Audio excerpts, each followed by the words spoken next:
Voltando com mais informações aqui no canal do Lessa, o dia está muito movimentado hoje, véspera de um jogo extremamente importante, um confronto direto na luta para deixar a zona do rebaixamento amanhã contra o Vitória no Maracanã. Inclusive, trouxe informação exclusiva aqui no canal para vocês, a primeira escalação do técnico Marcão, do agora técnico Marcão, para esse jogo, tendo Terans como novidade. Eu vou acrescentar mais algumas coisas aqui que eu apurei e também trazer informações sobre o Lima. Ontem eu informei também aqui para vocês que o Lima, aliás, foi hoje de manhã, né? É tanta coisa que tá difícil estabelecer a ordem aqui das coisas.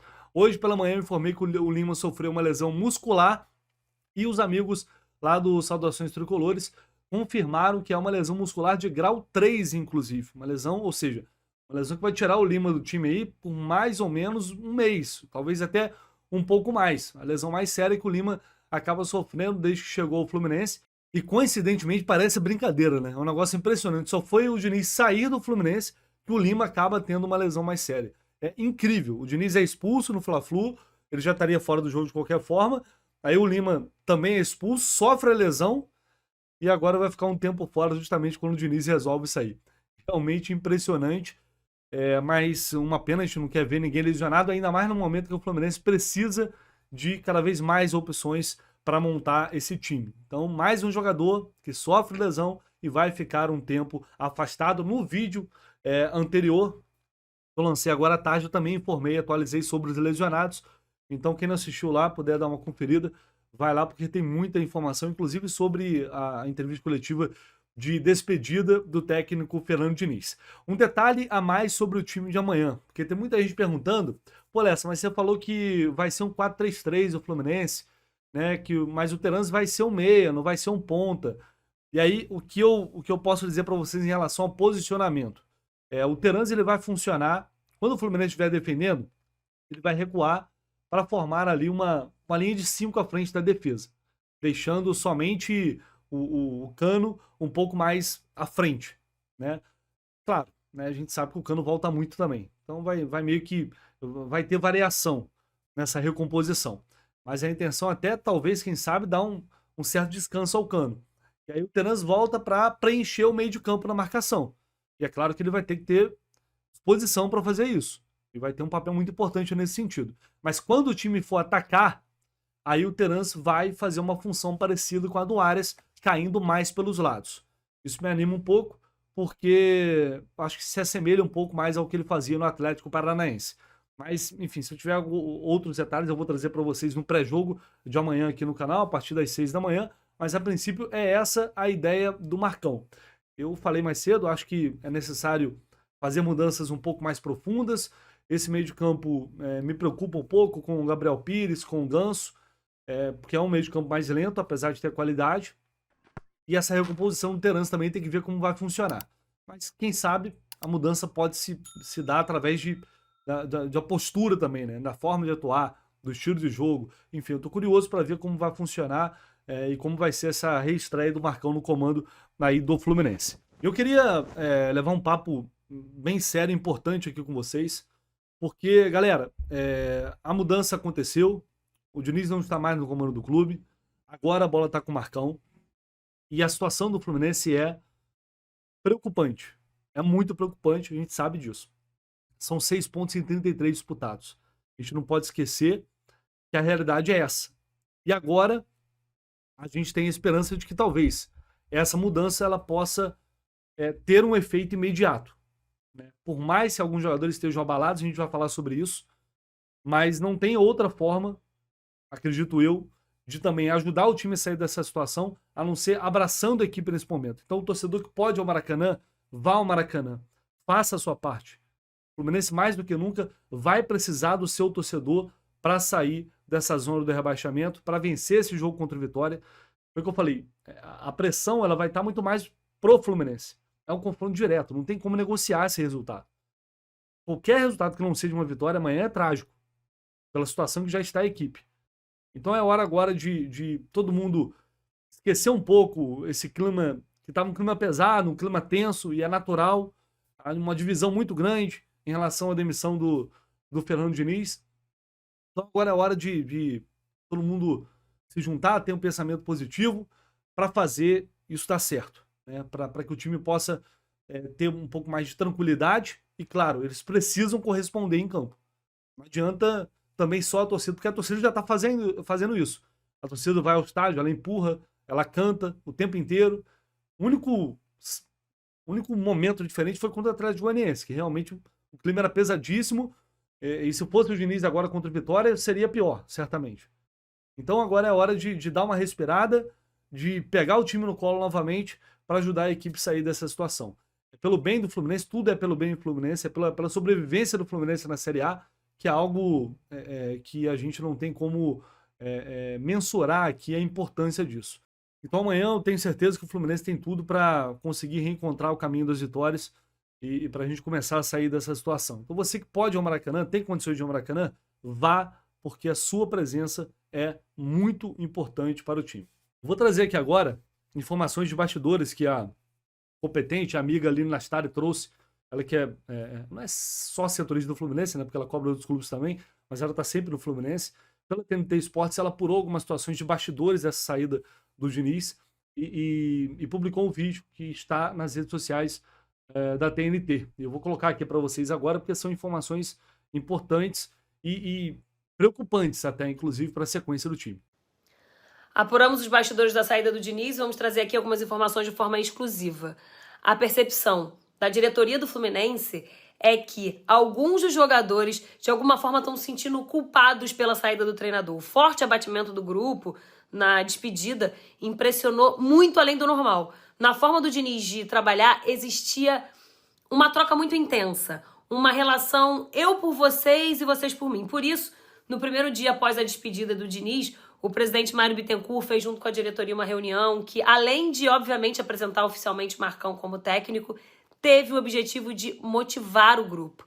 Logo na sequência, ele se reuniu só com a comissão técnica. E depois uma terceira reunião, essa entre Mário, sua cúpula e Germancano, depois da atividade. Porque há uma preocupação especial com o jogador, que foi quem mais sentiu a saída do treinador, chorou copiosamente na despedida e sequer teve condições de seguir o planejamento de treino da última segunda-feira. Ele foi amparado pelo próprio Diniz e o último a sair da reunião, o Cano, ele já vinha abalado pela sequência negativa, não marca 9 jogos, só que tudo isso acabou sendo intensificado com a saída do treinador.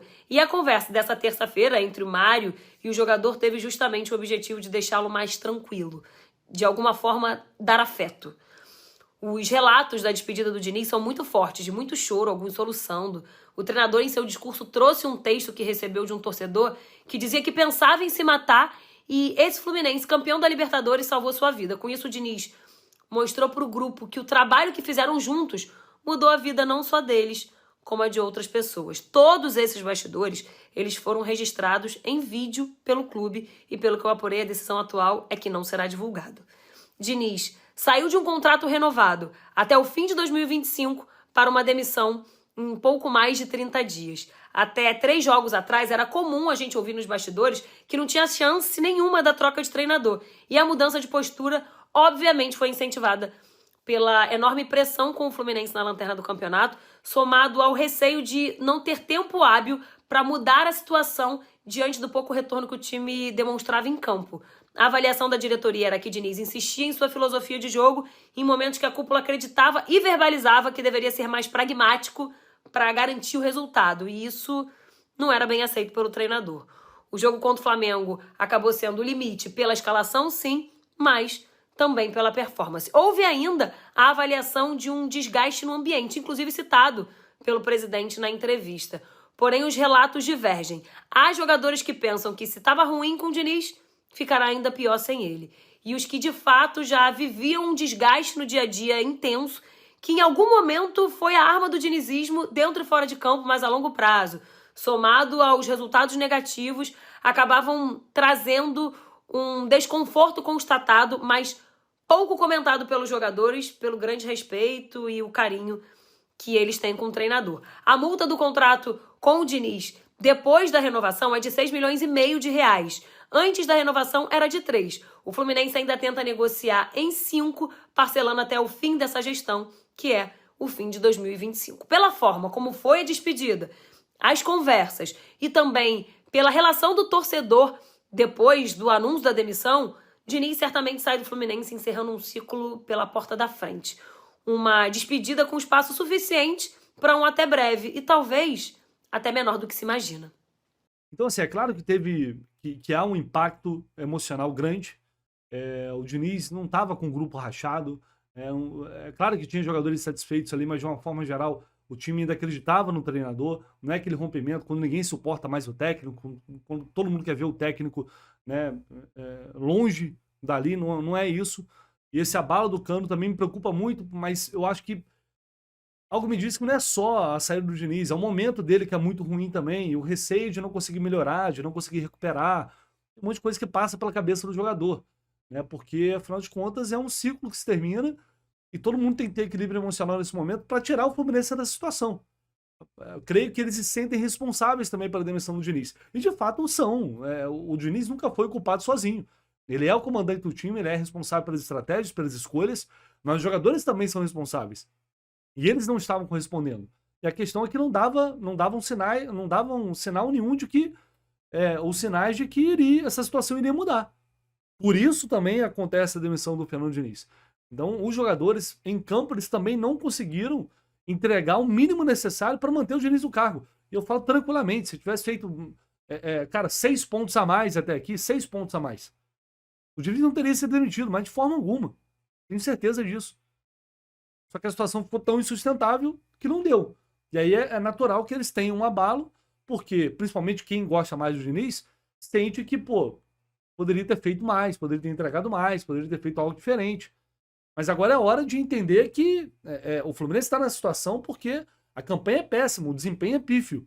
E eles precisam mudar isso dentro de campo, né? Eles precisam mudar essa realidade. Eu confirmei que eu tinha essa informação também dessa reunião que a Aline citou. Foi uma reunião, primeiro com os jogadores ali, e foi um papo muito no sentido de, pô, foi muito lindo, foi muito emocionante, ele pode voltar aí um dia. A conversa foi muito nesse sentido. Depois, quando entra a comissão técnica, o presidente Mário Bittencourt foi muito mais enérgico, muito mais duro, muito mais firme, no sentido de que, ó, vamos trabalhar, o time tem que sair da situação. O time tem que mudar essa realidade. O time precisa jogar. Agora o Diniz já passou, já foi, a gente precisa seguir em frente e o Fluminense tem que sair dessa zona de rebaixamento. Foi um discurso muito mais firme, assim. Muito mais firme. Então todo mundo está ciente que tem que entregar mais. Agora é aguardar para ver. A cobrança ela foi feita para jogador, para a comissão técnica permanente do clube, enfim. A diretoria cobrou. Até porque a diretoria também tem que ser cobrada por tudo isso que está acontecendo. Fez a mudança. E é para um outro momento de discutir se o Marcão, neste momento, é a escolha ideal. A gente pode debater isso depois. Mas agora, os jogadores também precisam dar uma resposta para tirar os times da situação. Porque senão, é óbvio, e eu já venho falando há muito tempo, que não basta tirar o Fernando Diniz. Porque ele não era o único responsável. Tem que mudar muita coisa. A postura do time tem que mudar. Muita coisa precisa evoluir e melhorar para que o Fluminense possa sair de fato da situação. Galera, deixando aqui o link da Mais Ágil para você que deseja antecipar o seu fundo de garantia. A Mais Ágil faz isso para você, uma empresa super competente, com anos de mercado. O que a Mais Ágil faz? Ela tem aquela grana que está parada, retida no seu FGTS, você não pode fazer, não pode movimentar esse dinheiro. A Mais Ágil antecipa esse valor para você, você recebe na sua conta, livre de burocracia. O que você precisa é entrar em contato para entender como funciona, as taxas que estão envolvidas. Enfim, é muito importante que você tenha ciência de tudo e por isso tem uma equipe lá pronta para te atender. Corre na Mais Ágil, tenho certeza que você não vai se arrepender e vai ter condições de reforçar o caixa aí se você estiver precisando aí de uma graninha extra. Corre lá na Mais Ágil. E só para fechar, uma informação que o GE publicou, e foi após essa entrevista com o Diniz, que ele citou que tinha pedido à diretoria do Fluminense a contratação do Luiz Henrique. O Fluminense trazia de qualquer forma o Luiz Henrique. Não foi possível, ele foi Botafogo.